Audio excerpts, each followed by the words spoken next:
Hello everyone, welcome to kids area online. 4ാം ക്ലാസ്സിലെ കൂട്ടുകാർക്ക് നാളെ മാത്സ് എക്സാം ആണ്. സോറി.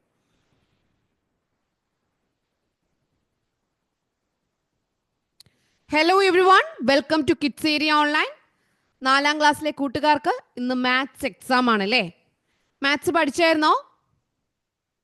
യെസ്, പഠിച്ചിട്ടുണ്ട്. പഠിച്ചുകൊണ്ടിരിക്കുന്നവരുണ്ട്, ഡൗട്ടുള്ളവരുണ്ട്. ഓക്കെ, അപ്പോൾ ഇമ്പോർട്ടൻ്റ് ആയിട്ടുള്ള കുറച്ച് ക്വസ്റ്റ്യൻസ് നമുക്ക് പഠിച്ചിട്ട് പോകാം. അതേ മോഡലിൽ വേറെ ക്വസ്റ്റ്യൻ ചോദിച്ചു കഴിഞ്ഞാൽ നിങ്ങൾക്ക് എന്ത് ചെയ്യാം?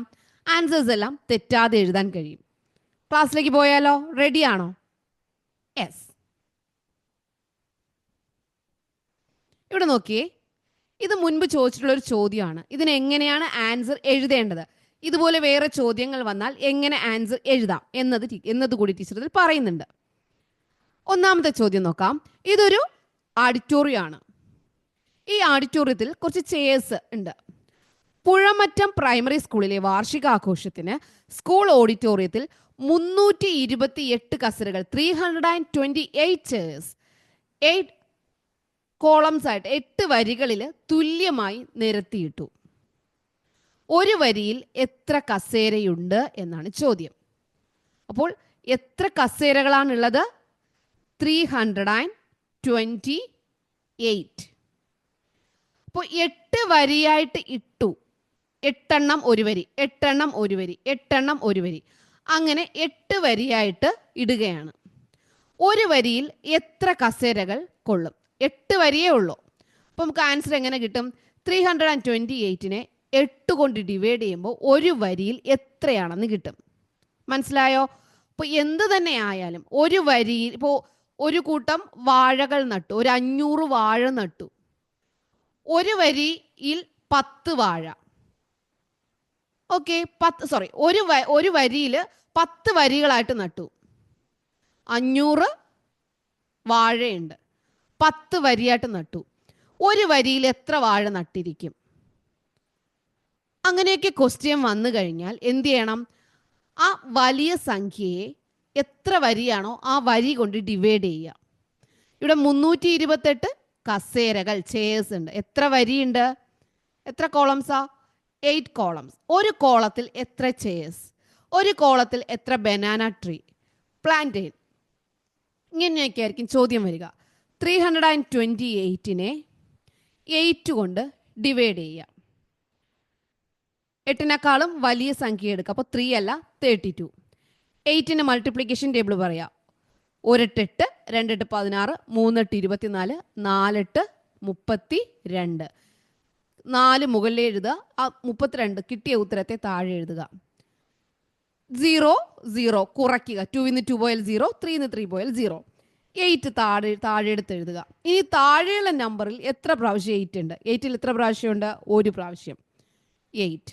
8 8 പോയാൽ 0. 1 × 8 8. 8 8 പോയാൽ 0. ആൻസർ ഇതാണ്. ഒരു വരിയിൽ എത്ര കസേരകളുണ്ട്? 41. ഒരു വരിയിൽ 41, അടുത്ത വരിയിൽ 41, അടുത്ത വരിയിൽ 41, അങ്ങനെ 8 വരികൾ ഉണ്ട്. ആളുകളുടെ എണ്ണം കൂടിയപ്പോൾ 64 കസേരകൾ കൂടി ഈ 8 വരികളിൽ തുല്യമായി ക്രമീകരിച്ചു. 64 കസേരകൾ കൂടി ഈ 8 വരികളിൽ എന്ത് ചെയ്തു? ചേർത്തു. അപ്പോൾ നമുക്ക് എന്ത് ചെയ്യാം? രണ്ട് രീതി ചെയ്യാം. 64നെ 64 കസേരയുണ്ട്, 8 കൊണ്ട് ഡിവൈഡ് ചെയ്യുക. 8 8 64. ഈ 41നെ 8 കൊണ്ട് കൂട്ടുക. 8 1 9, 49. ഒരു വരിയിൽ ഇപ്പോൾ 49 കസേര. ഇങ്ങനെയും നമുക്ക് എഴുതാം. അല്ലെങ്കിൽ മറ്റൊരു രീതിയുണ്ട്. 328 കസേരയുണ്ട്, 8 വരിയായിട്ടിട്ടു. ഒരു വരിയിൽ എത്രയുണ്ട്? 41. 64 കസേര കൂടി കൊണ്ടുവന്നു. അപ്പോൾ 328ൻ്റെ കൂടെ 64 കസേര കൂടി കൊണ്ടുവന്നു. അപ്പോൾ എത്ര കസേരയായി? 12 9 3. കൂട്ടുക. 8 4 12, ഒന്ന് ശിഷ്ടം. 6 2 8 1 9 3. ഇനി 392നെ എന്ത് ചെയ്താൽ മതി? ഈ 8 കൊണ്ട് ഡിവൈഡ് ചെയ്താൽ മതി. 39ൽ എത്ര 8 ഉണ്ട്? 1 8 2 8 16 3 8 24 4 8 32 5 8 40 അപ്പോൾ 32. എത്ര ബാക്കിയുണ്ട്? 7. 2 കൂടി താഴെ ഇറക്കി. 9 2 പോയപ്പോൾ 7. ഈ 2 കൂടി താഴെ ഇറക്കി. 72 എത്ര 8 ഉണ്ട്? 8 8 64 9 8 72. ഇങ്ങനെ നമുക്ക് ആൻസർ കിട്ടും. 49. അല്ലെങ്കിൽ 328നെ 8 കൊണ്ട് ഡിവൈഡ് ചെയ്തപ്പോൾ ഒരു ആൻസർ കിട്ടി. 64നെ 8 കൊണ്ട് ഡിവൈഡ് ചെയ്തപ്പോൾ ഒരു ആൻസർ കിട്ടി. രണ്ടും കൂടി കൂട്ടിയാൽ മതി. അങ്ങനെയും ചെയ്യാം. ഇപ്പോഴുള്ള ആകെ കസേരകളെ, ഇപ്പോൾ എത്രയാണ് ആകെ കസേരകൾ? 328നോട് 64 കൂട്ടിയപ്പോൾ 394 കസേരകളാണ് ഇപ്പോൾ ഉള്ളത്. ഈ കസേരകളെ 7 വരികളിൽ തുല്യമായി നിരത്തുകയാണ്.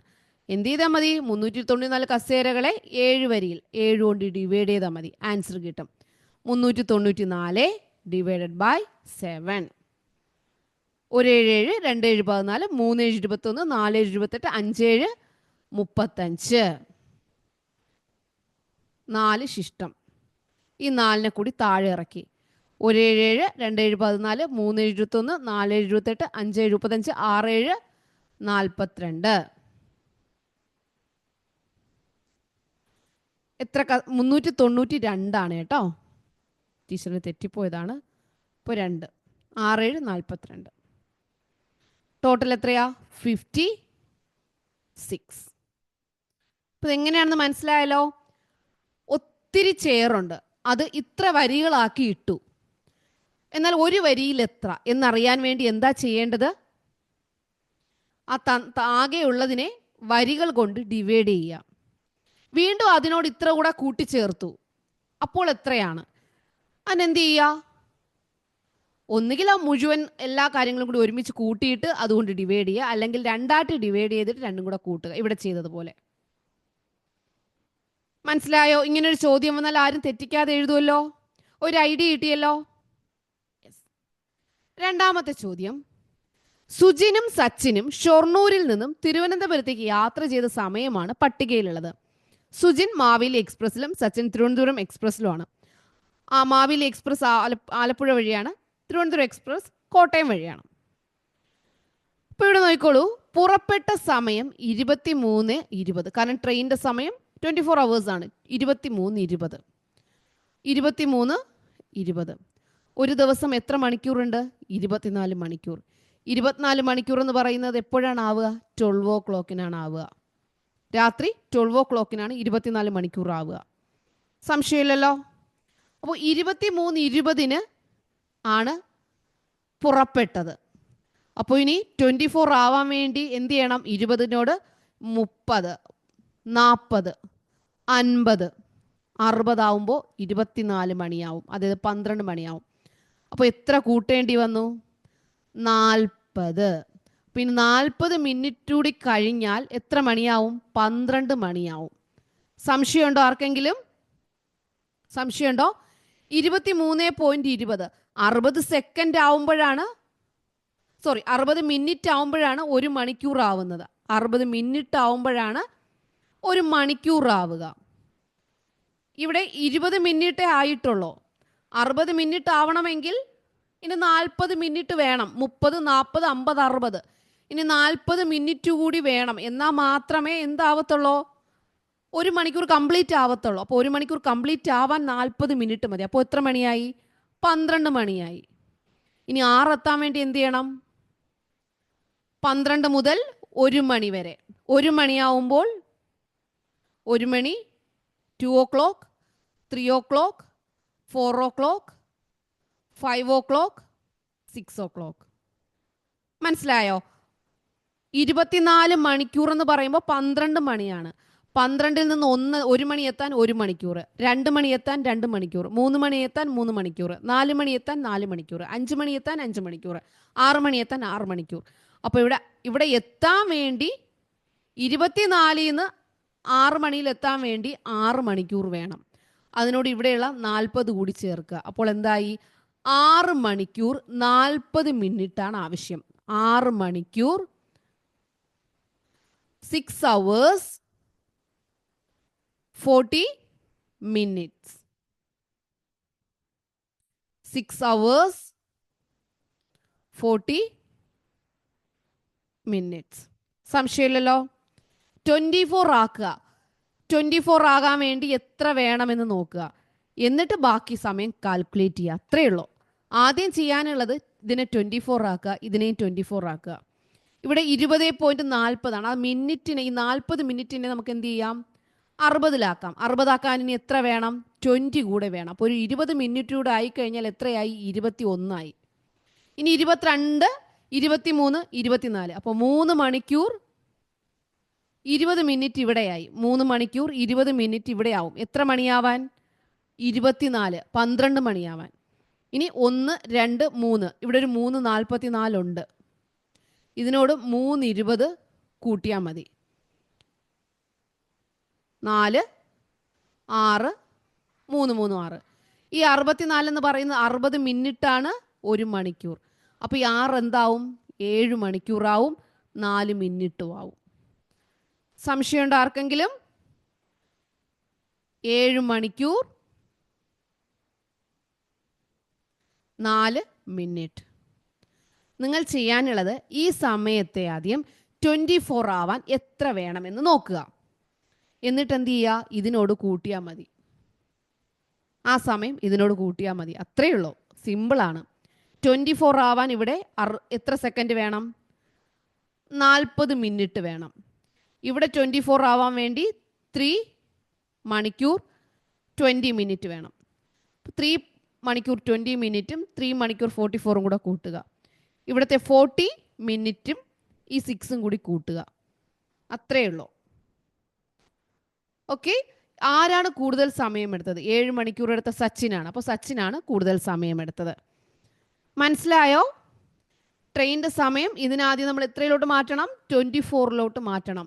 13, 14, 15 ഈ 12 o'clock കഴിഞ്ഞാലാണ് കേട്ടോ. 13, 14, 15, 16, 17, 18, 19 അങ്ങനെ വരുമ്പോൾ. ഓക്കെ. ഇവിടെ 12 o'clockന് ശേഷമുള്ള സമയമാണെങ്കിലും.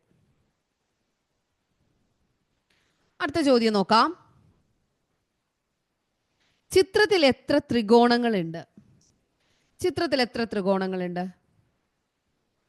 ഇത് ഒരു ത്രികോണം, ഇത് രണ്ടാമത്തത്, ഇത് മൂന്നാമത്തത്, ഇത് നാലാമത്തത്. ഓക്കെ. ഇനി ഇത് മൊത്തത്തിൽ ഇത് മുഴുവൻ ഇത്രയും അഞ്ചാമത്, ഇത്രയും ആറാമത്, ഇങ്ങനെ ഇത് ഏഴാമത്, ഇത് എട്ടാമത്. അപ്പോൾ എത്ര ത്രികോണമുണ്ട്? 8. എങ്ങനെയാണെന്ന് മനസ്സിലായല്ലോ? 1, 2, 3, 4, 5, 6, 7, 8. എത്ര ത്രികോണങ്ങളാണ് അപ്പോൾ ഉള്ളത്? 8 ആണ്. ആൻസർ മനസ്സിലായല്ലോ? 8. ഈ ചിത്രങ്ങളിൽ 4-1 ഭാഗം ഷെയ്ഡ് ചെയ്തിരിക്കുന്നത് ഏത്? ഇവിടെ എത്ര ഭാഗമുണ്ട്? 1, 2, 3, 4. 4 ഭാഗം ടോട്ടൽ. എത്ര ഭാഗം ഷെയ്ഡ് ചെയ്തിട്ടുണ്ട്? 1, 2, 3. 3 ഭാഗം ഷെയ്ഡ് ചെയ്തിട്ടുണ്ട്. ഇവിടെ എത്ര ഭാഗമുണ്ട്? 1, 2, 3, 4. 4 ഭാഗം ടോട്ടൽ ഉണ്ട്. എത്ര ഭാഗം ഷെയ്ഡ് ചെയ്തിരിക്കുന്നു? 1, 2. 2 ഭാഗം ഷെയ്ഡ് ചെയ്തിരിക്കുന്നു. ഇവിടെ തുല്യമായിട്ടുള്ള എത്ര ഭാഗം ഉണ്ടോ നോക്കണം കേട്ടോ. തുല്യമായിട്ടുള്ള 1, 2, 3, 4. 4 ഭാഗങ്ങളുണ്ട്. എത്ര എണ്ണം ഷെയ്ഡ് ചെയ്തിട്ടുണ്ട്? ഒരെണ്ണം. ഇവിടെ എത്ര ഭാഗമുണ്ട്? കണ്ടോ, ഇത്രയായിട്ട് ഇങ്ങനെ മാറുമ്പോൾ ഇത് തുല്യമാവും. 1, 2, 3. 3 ഭാഗം. അതിൽ എത്ര എണ്ണം ഷെയ്ഡ് ചെയ്തിട്ടുണ്ട്? 2. തുല്യമായിട്ടുള്ള എത്ര എണ്ണം ഉണ്ട് എന്ന് നോക്കുക. അത് താഴെ എഴുതുക. ഇനി ഷെയ്ഡ് ചെയ്തിട്ടുള്ളത് മുകളിൽ എഴുതുക. എത്ര എണ്ണം? അപ്പോൾ 1/4 വരുന്നത് ഏതാണ്? ഇതാണ് 1/4 വരുന്നത്. സി ആണ്. മനസ്സിലായോ? അടുത്ത ചോദ്യം. അരി വിതരണം. ഇത് പിക്കപ്പ് വാനാണ്, ഇത് പെട്ടി ഓട്ടോയാണ്. പാലപ്പുറം എൽ പി സ്കൂൾ LPSൽ 255 കുട്ടികളുണ്ട്. ഒരു കുട്ടിക്ക് 5 കിലോഗ്രാം എന്ന നിരക്കിൽ അരി അനുവദിച്ചു. അനുവദിച്ച അരി ഗോഡൌണിൽ നിന്നും സ്കൂളിൽ എത്തിക്കാനായി ഒരു പിക്കപ്പ് വാനും ഒരു പെട്ടി ഓട്ടോയും വിളിച്ചു. പിക്കപ്പ് വാനിൽ 1 ടൺ കൊള്ളും. പെട്ടി ഓട്ടോയിൽ 4 ക്വിൻ്റൽ കൊള്ളും. ഓക്കെ, പിക്കപ്പ് വാനിലും പെട്ടി ഓട്ടോയിലും കൂടി ആകെ എത്ര കിലോഗ്രാം അരി കയറ്റാം? പിക്കപ്പ് വാനിൽ എത്ര കൊള്ളും? 1 ടൺ. ഇവിടെ നമ്മൾ അറിഞ്ഞിരിക്കേണ്ടത് 1 ടൺ എന്ന് പറഞ്ഞാൽ 1000 കിലോഗ്രാം. 1 ടൺ എന്ന് പറഞ്ഞാൽ എന്താണ്? 1000 കിലോഗ്രാം. 1 ക്വിൻ്റൽ എന്ന് പറഞ്ഞാലോ 100 കിലോഗ്രാം. അപ്പോൾ ഇവിടുത്തെ 1 ടൺ, ഇവിടെ എത്ര ടൺ ഉണ്ട്? 1 ടൺ. അപ്പോൾ എത്ര കിലോ അരി കൊള്ളും? 1000 കിലോഗ്രാം അരി കൊള്ളും. 1 ക്വിൻ്റൽ എന്ന് പറഞ്ഞാൽ 100 കിലോ. അപ്പോൾ 4 ക്വിൻ്റൽ എന്ന് പറഞ്ഞാൽ 400 കിലോ. സംശയമില്ലല്ലോ. 1 ക്വിൻ്റൽ 100, 2 ക്വിൻ്റൽ 200, 3 ക്വിൻ്റൽ 300, 4 ക്വിൻ്റൽ 400. സംശയമില്ലല്ലോ. അപ്പോൾ ഇവിടെ 1000 കിലോഗ്രാം കൊള്ളും. ഇവിടെ 100 കിലോഗ്രാമിനുള്ള 4 ക്വിൻ്റൽ, അപ്പോൾ 400 കിലോഗ്രാം. അങ്ങനെയാണെങ്കിൽ ഓട്ടോയിലും പിക്കപ്പ് വാനിലും കൂടി ആകെ എത്ര കിലോഗ്രാം അരി കൊള്ളും? 1000 പ്ലസ് 400, 0 0 4 1. എത്ര അരി കൊള്ളും? 1400 കിലോഗ്രാം. അപ്പോൾ ടൺ എന്ന് പറഞ്ഞാൽ 1000 kilogram. 1 quintal 100 kilogram. Ton 1000 kilogram, 1 quintal 100 kilogram. തെറ്റില്ലല്ലോ. അങ്ങനെയാണെങ്കിൽ ഇതിൽ നിന്നും അടുത്ത ചോദ്യം, സ്കൂളിലേക്ക് എത്ര കിലോഗ്രാം അരിയാണ് കൊണ്ടുപോകേണ്ടത്? എത്ര കിലോഗ്രാം അരി കൊണ്ടുപോകണം? എത്ര കിലോഗ്രാം അരിയാണ് സ്കൂളിലേക്ക് വേണ്ടത്? 255 കുട്ടികളുണ്ട്. ഒരു കുട്ടിക്ക് 5 കിലോഗ്രാം. അപ്പോൾ 255 ഇൻറ്റു 5, 5 25, 2 ശിഷ്ടം. 5 25 26 27, 2 ശിഷ്ടം. 5 2 10 11 12. 1275 കിലോഗ്രാം അരിയാണ് സ്കൂളിലേക്ക് കൊണ്ടുപോകേണ്ടത്. 1275 കിലോഗ്രാം അരി. ഓക്കെ, അങ്ങനെയാണെങ്കിൽ അടുത്ത ചോദ്യം, പെട്ടി ഓട്ടോയിൽ 4 ക്വിൻ്റൽ അരി കയറ്റി പിക്കപ്പ് വാനിൽ എത്ര കിലോഗ്രാം അരി കയറ്റണം? അപ്പോൾ സ്കൂളിലേക്ക് വേണ്ടത് 1275 കിലോഗ്രാം അരിയാണ് ആ സ്കൂളിലേക്ക് വേണ്ടത്, പാലപ്പുറം സ്കൂളിൽ. 4 ക്വിൻ്റൽ അരി പെട്ടി ഓട്ടോയിൽ കയറ്റി. 4 ക്വിൻ്റൽ എന്ന് പറഞ്ഞാൽ 400 കിലോഗ്രാം അരി കയറ്റി കഴിഞ്ഞു. ഇനി പിക്കപ്പ് വാനിൽ എത്ര കയറ്റിയാൽ മതി? 1275 നിന്നും 1275 കിലോഗ്രാം അരിയാണ് വേണ്ടത്. അതിൽ 400 കയറ്റി കഴിഞ്ഞു. ബാക്കി എത്രയാണോ അത് പിക്കപ്പ് വാനിൽ കയറ്റിയാൽ മതി. 5 0 പോയാൽ 5, 7 0 പോയാൽ 7, 12 4 പോയാൽ എത്രയാ? 8. അപ്പോൾ എത്ര കിലോഗ്രാം അരി ഈ പിക്കപ്പ് വാനിൽ കയറ്റണം? 875 കിലോഗ്രാം അരി പിക്കപ്പ് വാനിൽ കയറ്റണം. ഓക്കെ, പിന്നെ ഒരു ചോദ്യം വന്നാൽ, ടണ്ണും ക്വിൻ്റലും വെച്ചിട്ട് ചോദ്യം വന്നാൽ തെറ്റാതെ എഴുതണം കേട്ടോ. ക്വിൻ്റൽ എന്ന് പറഞ്ഞാൽ 100 കിലോഗ്രാം, ടൺ എന്ന് പറഞ്ഞാൽ 1000 കിലോഗ്രാം. ഓക്കെ, സ്കൂളിലെ അടുക്കളത്തോട്ടത്തിന് 10 മീറ്റർ നീളവും 6 മീറ്റർ വീതിയും ഉണ്ട്. ഇതിന് 4 വരി കമ്പി വേലി കെട്ടണം. 1 മീറ്റർ നീളത്തിൽ 1 വരി കമ്പി വേലി കെട്ടാൻ 30 രൂപ ചെലവാകും. അപ്പോൾ നിങ്ങൾ ഇത് എങ്ങനെ എളുപ്പത്തിൽ ചെയ്യാം? 10 മീറ്റർ നീളം, 6 മീറ്റർ വീതി. ചുറ്റളവ് എന്ന് പറയുന്നത് എന്താണ്? ചുറ്റുമുള്ള അളവ്. 10 6. അപ്പോൾ ഇവിടെയും 10, ഇവിടെയും 6. 10 മീറ്റർ 6 മീറ്റർ 6 മീറ്റർ. അപ്പോൾ ചുറ്റളവ് കാണാൻ ഒന്നുകിൽ ഇത് 4ഉം കൂടി കൂട്ടുക, അല്ലെങ്കിൽ 10ഉം 6ഉം കൂടി കൂട്ടുക. എത്രയായി? 16. ഈ നീളത്തിൻ്റെ 10 മീറ്ററും വീതിയുടെ 6 മീറ്ററും കൂടി കൂട്ടുക. എത്രയായി? 16. അതിനെ 2 കൊണ്ട് ഗുണിക്കുക. അതാണ് ഉത്തരം. ചുറ്റളവ്, അടുക്കളത്തോട്ടത്തിൻ്റെ ചുറ്റളവ്, പെരിമീറ്റർ. പെരിമീറ്റർ ചുറ്റളവ്. ഓക്കെ, മീറ്ററും നീളവും കൂടി കൂട്ടിയ ശേഷം 2 കൊണ്ട് ഗുണിച്ചാലും മതി. 6 2 12, 1 ശിഷ്ടം 1 2 2, 1 3 32, 32. അടുക്കളത്തോട്ടത്തിൻ്റെ ചുറ്റളവ് 32 മീറ്റർ. ഓക്കെ, ഒന്നുകിൽ എല്ലാം കൂടി കൂട്ടണം, അല്ലെങ്കിൽ നീളവും വീതിയും കൂടി കൂട്ടിയിട്ട് 2 കൊണ്ട് ഗുണിക്കണം. ചുറ്റളവ് 32 മീറ്റർ. ഓക്കെ, തോട്ടത്തിന് ചുറ്റും ഒരു വരി കമ്പി വേലി കെട്ടാൻ എത്ര രൂപ ചെലവാകും? തോട്ടം ഇതാണ്, ചുറ്റും ഒരു കമ്പി വേലി കെട്ടാൻ വേണ്ടി എത്ര വേണം? ഈ കമ്പി വേലി കെട്ടാൻ 30 രൂപയാണ്. ഒരു വരി കമ്പി വേലി കെട്ടാൻ 30 രൂപ, 1 മീറ്ററിന് 30 രൂപ. അപ്പോൾ 32 മീറ്റർ ഉണ്ടെങ്കിൽ 32ന് എന്ത് ചെയ്യണം? 30 കൊണ്ട് ഗുണിക്കണം. 32 ഇൻറ്റു 30. 0 0 0 കൊണ്ടാണ് ആദ്യം ഗുണിക്കുക. 3 കൊണ്ട് ഗുണിക്കുമ്പോൾ 3 2 6 3 3 9 960.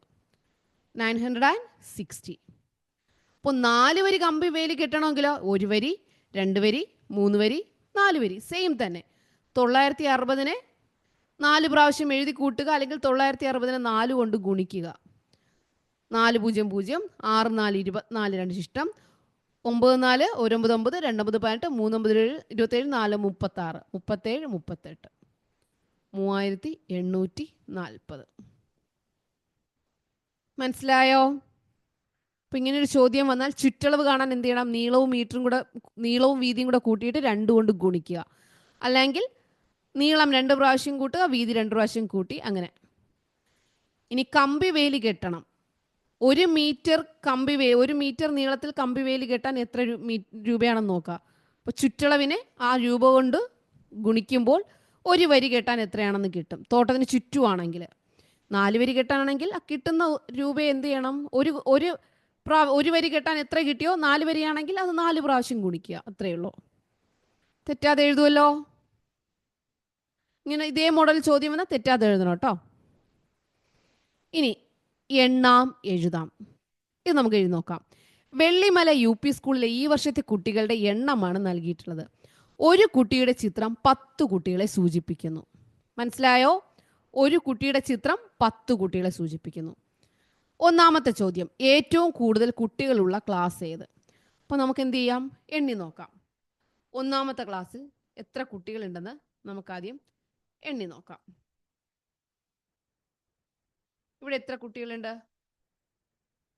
1 2 3 4 5 6 7 8 9 10. 10 കുട്ടികൾ. ഒരു കുട്ടികളെന്ന് പറഞ്ഞാൽ ഒരു കുട്ടി 10 എണ്ണമാണ്. 10 കുട്ടികൾ. 10നോട് 0 ചേർത്താൽ മതി. ടീച്ചർ ആദ്യം പറഞ്ഞ രീതി. എത്ര കുട്ടികളുണ്ട്? അപ്പോൾ ഈ ഒന്നാം ക്ലാസ്സിൽ 100 കുട്ടികൾ. രണ്ടാം ക്ലാസ്സിൽ എത്ര കുട്ടികളുണ്ട്? 1 2 3 4 5 6 7 8 9 10 11. ഒരു കുട്ടി 10 എണ്ണത്തെയാണ് സൂചിപ്പിക്കുന്നത്. 11നോട് 0 ചേർത്താൽ മതി. 110 എന്ന് പറഞ്ഞാൽ എത്രയാണോ ഉള്ളത് അതിനെ 10 കൊണ്ട് ഗുണിക്കുക. ഒരു കുട്ടി എന്ന് പറഞ്ഞാൽ 10 കുട്ടികളാണ് സൂചിപ്പിക്കുന്നത്. ഇനി ഒരു കുട്ടി 5 എണ്ണത്തെ സൂചിപ്പിക്കുന്നെങ്കിൽ ടോട്ടൽ എത്രയാണോ ഉള്ളത് അതിനെ 5 കൊണ്ട് ഗുണിക്കുക. ഒരു കുട്ടി 2 എണ്ണത്തെ സൂചിപ്പിക്കുന്നെങ്കിൽ ടോട്ടൽ എത്രയുണ്ടോ അതിനെ 2 കൊണ്ട് ഗുണിക്കുക. ഇവിടെ 10 കൊണ്ട് ഗുണിക്കുന്നതിന് പകരം ഒരു 0 ഇട്ട് കൊടുത്താൽ മതി. 0 ആണെങ്കിൽ മാത്രം, 10 കൊണ്ടാണെങ്കിൽ മാത്രമേ ഇങ്ങനെ പറ്റത്തുള്ളൂ കേട്ടോ. മൂന്നാം ക്ലാസ്സിൽ എത്ര കുട്ടികളുണ്ട് നോക്കാം. 1 2 3 4 5 6 7 8 9 10. 10 കുട്ടികളാണ്. 10 × 10, 10നോടൊരു 0 ഇട്ടാൽ മതി. 100. നാലാം ക്ലാസ്സിൽ 1 2 3 4 5 6 7. 7 കുട്ടികൾ. അപ്പോൾ 7 × 10 70. 1 2 3 4 5 6 7 8 9. അഞ്ചാം ക്ലാസ്സിൽ 9 × 10 90. ആറാം ക്ലാസ്സിൽ 1 2 3 4 5 6 7. 7 × 10 70. ഏഴാം ക്ലാസ്സിൽ 1 2 3 4 5 6 7. 7 × 10 70. ചോദ്യം, ഏറ്റവും കൂടുതൽ കുട്ടികളുള്ള ക്ലാസ് ഏതാണ്? 110 കുട്ടികളുണ്ട്. എവിടെയാണ്? രണ്ടാം ക്ലാസ് ആണ്. ക്ലാസ് 2 ആണ്. ഇനി ആകെ കുട്ടികളുടെ എണ്ണം, ആകെ എത്ര കുട്ടികളുണ്ട്? ഒരു കുട്ടി എന്ന് പറഞ്ഞാൽ 10 എണ്ണത്തെയാണ് സൂചിപ്പിക്കുന്നത്. ടോട്ടൽ എത്ര പിള്ളേരുണ്ടെന്ന് നമ്മൾ എന്ത് ചെയ്യണം? നോക്കുക. അതിനോടൊരു 0 ചേർത്താൽ മതി. ടോട്ടൽ എത്ര കുട്ടികളുണ്ടെന്ന് എണ്ണി നോക്കാം. 1 2 3 4 5 6 7 8 9 10 11 12 13 14 15 16 17 18 19 20 21. 22, 23, 24, 25, 26, 27, 28, 29, 30, 31, 32, 33, 34, 35, 36, 37, 38, 39, 40, 41, 42, 43, 44, 45, 46, 47, 48, 49, 50, 51, 52, 53, 54, 55, 56, 57, 58, 59, 60, 61. ടോട്ടൽ എത്ര കുട്ടികളുണ്ട്? 61 കുട്ടികൾ ഇവിടെ കാണുന്നുണ്ട്. അപ്പോൾ 61 എന്ത് ചെയ്താൽ മതി? 61 ഇൻറ്റു 10, അതായത് 61 0 ചേർത്താൽ മതി. 610, 610 കുട്ടികളാണ് ഉള്ളത്. ഓക്കെ. പെൺകുട്ടികളാണോ ആൺകുട്ടികളാണോ കൂടുതൽ? അതിനെന്ത് ചെയ്യാൻ മതി? ആൺകുട്ടികൾ എത്രയുണ്ടെന്ന് നോക്കുക. 1, 2, 3, 4, 5, 6, 7, 8, 9, 10, 11, 12, 13, 14, 15, 16, 17, 18, 19, 20, 21, 22, 23, 24, 25, 26, 27, 28. ആൺകുട്ടികൾ എത്ര പേരുണ്ട്? 28. അപ്പോൾ അതിനോടൊരു 0 കൊടുക്കുമ്പോൾ 280. ഇനി പെൺകുട്ടികൾ എത്രയുണ്ടെന്ന് നോക്കാം. 1, 2, 3, 4, 5, 6, 7, 8, 9, 10, 11, 12, 13, 14, 15, 16, 17, 18, 19, 20, 21, 22, 23, 24, 25, 26, 27, 28, 29, 30, 31, 32, 33. അപ്പോൾ 32 ഇൻറ്റു 10, 320. എന്തുകൊണ്ടാണ് 10 കൊണ്ട് മൾട്ടിപ്ലൈ ചെയ്യുന്നത്? ഒരു കുട്ടിയുടെ ചിത്രം 10 കുട്ടികളെ സൂചിപ്പിക്കുന്നു. അപ്പോൾ അതിനെ 10 കൊണ്ട് ഗുണിക്കുക എന്നാണ്. 10 കൊണ്ട് ഗുണിക്കുന്നതിന് പകരം ഒരു 0 ഇട്ട് കൊടുത്താൽ മതി. 100 കൊണ്ട് ഗുണിക്കണമെങ്കിൽ 2 0 ഇട്ട് കൊടുക്കണം. ഓക്കെ. അപ്പോൾ ആരാണ് കൂടുതൽ? പെൺകുട്ടികൾ, ഗേൾസ് ആണ് കൂടുതൽ. എത്രയാണ് കൂടുതൽ? ആൺകുട്ടികൾ 280, പെൺകുട്ടികൾ 320. അപ്പോൾ അതിൽ നിന്ന് കുറയ്ക്കാൻ പറ്റും. 0 നിന്ന് 0 പോയാൽ 0. 12 നിന്ന് 8 പോയാൽ എത്രയാണ്? 4. 2 നിന്ന് 2 പോയാൽ 0. ഓക്കെ, മനസ്സിലായോ? ഇവിടെ 270 ആണോ? 330, 33 കുട്ടികളുണ്ട് കേട്ടോ. 330. അങ്ങനെ വരുമ്പോൾ ഇവിടെ 50 ആവും. എത്രയായാലും നിങ്ങൾ എന്ത് ചെയ്യുക? ഇതുപോലെ കൂട്ടി എഴുതുക. എങ്ങനെയാണെന്ന് മനസ്സിലായാലോ എല്ലാവർക്കും? ഒരു കുട്ടി എത്ര എണ്ണത്തെ സൂചിപ്പിക്കുന്നു എന്ന് നോക്കുക. ഇനി അത് എത്ര കുട്ടികളുണ്ടെന്ന് നോക്കിയിട്ട് അതിനെ ആ സംഖ്യ കൊണ്ട് ഗുണിക്കുക, അത് എഴുതുക. ഓക്കെ, ഇങ്ങനെ ഒരു ചോദ്യം വന്നാൽ ആരും തെറ്റിക്കരുത്. അടുത്ത ചോദ്യം, ഇതുപോലൊരു ചോദ്യം വന്നാൽ എങ്ങനെ എഴുതാം? അരുൺ, 6 2000-ങ്ങൾ, 2 100-കൾ, 8 10-കൾ, 6 1-കൾ. 6 2000, 2000-ന്റെ 6. അപ്പം 6 ഗുണം 2 നോക്കുക. എന്നിട്ട് 1000-ന് എത്ര 0 ഉണ്ട്? 3 0 ഉണ്ട്. അത് ഇട്ട് കൊടുക്കുക. 6 2000-ങ്ങൾ. അപ്പോൾ 6 2 12. 12-ന് 3 0 ഇട്ട് കൊടുക്കുക. എങ്ങനെയാണെന്ന് മനസ്സിലായല്ലോ? അങ്ങനത്തെ അതുപോലെ 4 2000-ങ്ങൾ. 4-നെ 2 കൊണ്ട് ഗുണിക്കുക. 4 2 8. 1000-ങ്ങൾ എന്ന് പറയുമ്പോൾ 3 0 ഇട്ട് കൊടുക്കുക. ഇവിടെ 5 2000-ങ്ങൾ. 5-നെ 2 കൊണ്ട് ഗുണിക്കുക. 5 2 10. 10-ന് 3, 1000-ന്റെ 3 0 ഇട്ട് കൊടുക്കുക. ഇനി ഇതിലൂടെ കൂട്ടേണ്ടത് 6 2000-ങ്ങൾ, 2 100-കൾ. 100-ൽ എത്ര 0 ഉണ്ട്? 2. അപ്പോൾ 2 എഴുതിയ ശേഷം 2 0 ഇട്ട് കൊടുക്കുക. ഇവിടെ 14 100-കൾ എന്ന് പറയുമ്പോൾ എന്ത് ചെയ്യണം? 14 എഴുതിയ ശേഷം 2 0 ഇട്ട് കൊടുക്കുക. ഇവിടെ 10 100-കൾ. 10 എഴുതിയ ശേഷം 2 0 ഇട്ട് കൊടുക്കുക. അത് കറക്റ്റ് വലത് സൈഡ് കറക്റ്റ് മാച്ചായിട്ട് നിൽക്കണം. ആ രീതിയിൽ വേണം ഇടാൻ കേട്ടോ, എഴുതാൻ. 8 10-കൾ. 10-ൽ എത്ര 0 ഉണ്ട്? 1. അപ്പോൾ 8ഉം 0ഉം. 12 10-കൾ. 12 എഴുതിയിട്ട് ഒരു 0. 15 10-കൾ. 15 എഴുതിയിട്ട് ഒരു 0. കറക്റ്റ് ലെവലിൽ വരണം. ഇവിടെ 6 1-കൾ. 6 എഴുതുക. 2 1-കൾ. അറ്റത്ത് 2 എഴുതുക. 5 1-കൾ. അറ്റത്ത് 5 എഴുതുക. ഇനി എല്ലാം കൂടി കൂട്ടുക.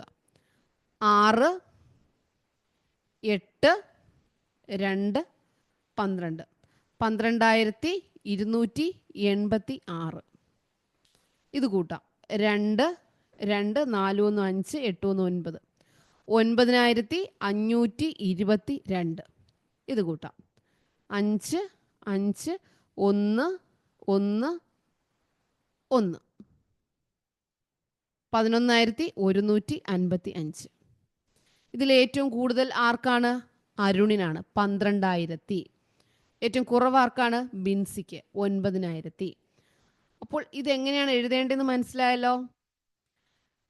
6 2000 എന്ന് പറയുമ്പോൾ 6നെ 2 കൊണ്ട് ഗുണിച്ചിട്ട് 1000-ന് എത്ര പൂജ്യമുണ്ട്? 3 പൂജ്യം. അതിട്ട് കൊടുക്കുക. 6 ഗുണം 2 12-ന് 3 പൂജ്യം. 2 നൂറുകൾ, അപ്പോൾ 2-ന് 2 പൂജ്യം ഇട്ട് കൊടുക്കുക. 8 പത്തുകൾ, അപ്പോൾ 8-ന് 10-ന്റെ 1 പൂജ്യം ഇട്ട് കൊടുക്കുക. 6 ഒന്നുകൾ 6 കൂട്ടുക. ഇവിടെ 14 100 പറയുമ്പോൾ 14-ന് 2 പൂജ്യം ഇടണം. അപ്പോൾ 4 2 8 8000 ഇവിടെ കിടപ്പുണ്ട്. അപ്പോൾ എത്ര സംഖ്യകളുണ്ട്? 1 2 3 4. അപ്പോൾ 1 2 3 4. ഈ റൈറ്റ് സൈഡെല്ലാം ഒരേപോലെ വരണം. അങ്ങനെയാണ് എഴുതേണ്ടത്. അപ്പം ഈ ക്വസ്റ്റ്യൻ മനസ്സിലായല്ലോ? യെസ്. അപ്പം എല്ലാവരും തെറ്റാതെ എന്ത് ചെയ്യുക? ഇങ്ങനത്തെ ചോദ്യങ്ങൾ വന്നുകൾ തെറ്റാതെ ആൻസർ എഴുതുക. ഓക്കെ.